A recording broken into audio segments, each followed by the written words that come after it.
Don't by term insurance without checking these points.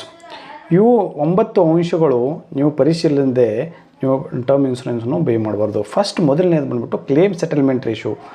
ಯಾವಾಗಲೂ 97% and above claim settlement ratio ಇದ್ದರೆ ಮಾತ್ರ ನೀವು ಆ ಕಂಪ್ನಿಯನ್ನು ಚೂಸ್ ಮಾಡ್ಬೋದು ಟರ್ಮ್ ಇನ್ಶೂರೆನ್ಸ್ಗೆ.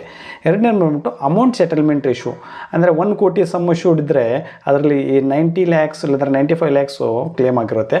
ಹಾಗೆ ಈ 90% ಮೇಲ್ಗಡೆ ಇರೋ ಮಾತ್ರ ಕಂಪ್ನಿಗಳಿಗೆ ಅದನ್ನು ಅಮೌಂಟ್ ಸೆಟಲ್ಮೆಂಟ್ ರೇಷಿಯೋನು ನೀವು ನೋಡ್ಕೋಬೇಕಾಗುತ್ತೆ. ಸೊ ಮೂರನೇದು ಬಂದುಬಿಟ್ಟು ಅಸೆಟ್ ಅಂಡರ್ ಮ್ಯಾನೇಜ್ಮೆಂಟ್, ಅಂದರೆ ಟೋಟಲ್ ಒಂದು ಕಂಪ್ನಿ LIC ಆಗಿರ್ಬೋದು, HDFC ಲೈಫ್ ಇನ್ಶೂರೆನ್ಸ್ ಆಗಿರ್ಬೋದು, ICICI ಪ್ರುಡೆನ್ಷಿಯಲ್ ಲೈಫ್ ಇನ್ಶೂರೆನ್ಸ್ ಆಗಿರ್ಬೋದು, ಯಾವುದೇ ಕಂಪ್ನಿಯಲ್ಲಿ ಅಸೆಟ್ ಅಂದರೆ ಅವ್ರ ಟೋಟಲ್ ಅಸೆಟ್ ಅಂಡರ್ ಮ್ಯಾನೇಜ್ಮೆಂಟ್ 25,000 ಕೋಟಿ ಮೇಲ್ಗಡೆ ಇದ್ದರೆ ಮಾತ್ರ ಅಂಥ ಕಂಪ್ನಿಯನ್ನು ಸೆಲೆಕ್ಟ್ ಮಾಡ್ಬೋದು. ನಾಲ್ಕನೇದು ಬಂದುಬಿಟ್ಟು ಟರ್ಮ್ ಇನ್ಶೂರೆನ್ಸು ಯಾವಾಗಲೂ ಒಂದು 30-35 ವರ್ಷ ಮಾತ್ರ ಇರಬೇಕು. ಸೊ ಆನಂತರ ಪ್ರೀಮಿಯಂ ಪೇಯಿಂಗ್ ಟರ್ಮ್ ಬಂದುಬಿಟ್ಟು ರೆಗ್ಯುಲರ್. ಸೊ ಇವಾಗ ಭಾಳಷ್ಟು ಕಂಪ್ನಿಯನ್ನು ರಿಟರ್ನ್ ಆನ್ ಪ್ರೀಮಿಯಮ್ ಅಂದರೆ 5 ವರ್ಷ ಲಿಮಿಟೆಡ್ ಪೇಯಿಂಗ್ ಟರ್ಮ್ ಆಗಿರ್ಬೋದು, 10 ವರ್ಷ ಪೇಯಿಂಗ್ ಟರ್ಮ್ ಆಗಿರ್ಬೋದು, ಮತ್ತು ನಿಮಗೆ ಮೆಚುರಿಟಿ ಆದ ನಂತರ ನಿಮ್ಮದು ಏನು ಪೇ ಮಾಡಿರ್ತಾರೋ ಅದೆಲ್ಲ ರಿಟರ್ನ್ ಬರುತ್ತೆ. ಆ ಥರ ಸ್ಕೀಮ್ಸ್ನೂ ಇದೆ. ಬಟ್ ನೀವು ಯಾವಾಗಲೂ ರೆಗ್ಯುಲರ್ ಸ್ಕೀಮ್ಸನ್ನು ಚೂಸ್ ಮಾಡಬೇಕು.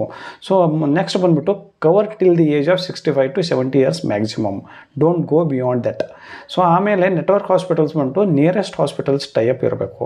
ಸೊ ಆಮೇಲೆ 8ನೇ ಬಂದುಬಿಟ್ಟು ಪ್ರೀಮಿಯಂ ಬ್ಯಾಕ್ ಸ್ಕೀಮ್ಸ್, ಅಂದರೆ ಆಲ್ರೆಡಿ ನಾನು ಹೇಳಿದೆ ಮೇಕ್ ಯು ಲಾಸ್. ಆ್ಯಕ್ಚುಲಿ ನೀವು ರೆಗ್ಯುಲರ್ ಪ್ರೀಮಿಯಮ್ ಆನ್ ರಿಟರ್ನ್ ತೊಗೊಂಡ್ರೆ ನಿಮಗೆ ಒಂದು ಲಾಸ್ ಆಗುತ್ತೆ. ಅದಕ್ಕೆ ಯಾವಾಗಲೂ ರೆಗ್ಯುಲರ್ ಪ್ರೀಮಿಯಮನ್ನು ಚೂಸ್ ಮಾಡಬೇಕು. 9ನೇ ಬಂದುಬಿಟ್ಟು ಕಂಪ್ನಿ, ಈ ಲಿಸ್ಟೆಡ್ ಕಂಪ್ನೀಸನ್ನು ಒಳ್ಳೆಯ companies it has covered all 97% ಆಗಿರ್ಬೋದು, claim settlement ratio, amount settlement ratio 90%. ಈ ಒಂದು ಕೆಲವೊಂದು ಕಂಪ್ನೀಸ್ ಸಜೆಸ್ಟ್ ಮಾಡ್ತೀನಿ. HDFC life click to protect ಆಗಿರ್ಬೋದು, ICICI ಪ್ರುಡೆನ್ಷಿಯಲ್ ಆಗಿರ್ಬೋದು, SBI ಲೈಫ್ ಇನ್ಶೂರೆನ್ಸ್ ಆಗಿರ್ಬೋದು, ಇಲ್ಲದ್ರೆ ಮ್ಯಾಕ್ಸ್ ಲೈಫ್ ಇನ್ಶೂರೆನ್ಸ್ ಆಗಿರ್ಬೋದು, even LIC also you can consider. So thank you for watching this video and see you in the next content. Thank you. See you.